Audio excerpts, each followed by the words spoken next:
Renaud ? Il y a un sociologue qui dit le fait de rester dans la non-violence permet de conserver l'assentiment d'une large partie de la population.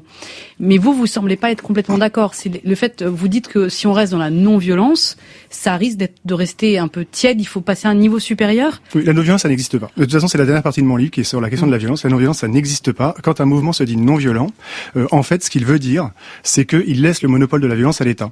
Donc, en fait, d'un point de vue holistique, dire je suis non-violent, c'est dire je reconnais à l'État le droit d'être violent sur moi, le droit de me déloger, le droit de me frapper, le droit de me mettre en prison, mais moi, je me désarme par rapport à la violence d'État. Donc, en fait, c'est pas des mouvements qui sont non-violents, c'est des mouvements qui sont favorables à la violence d'État et favorables à la conservation du monopole de la violence par l'État.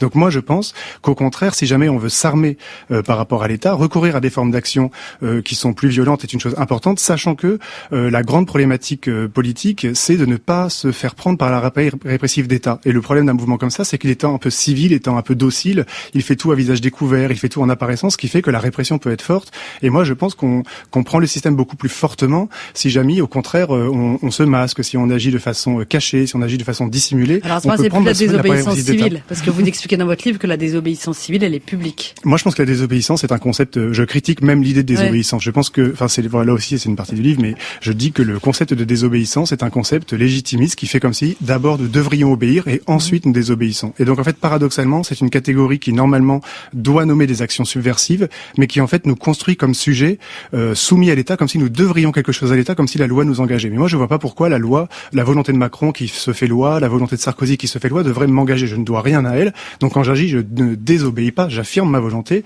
eux affirment leur volonté, et c'est une guerre, en fait, civile, qui se passe, eux, contre moi. Et si je me définis comme non-violent, alors, en fait, j'ôte ma capacité de défaire la volonté d'autrui. Il y a un très beau linguiste qui disait que une langue, c'est un dialecte avec une armée. Et moi, je pense qu'une loi, c'est une volonté particulière avec une police, et que si nous voulons imposer notre volonté, nous devons nous doter aussi de notre forme de police. On a affaire à un philosophe du désordre, hein. Ça, ouais. Vous êtes prévenu.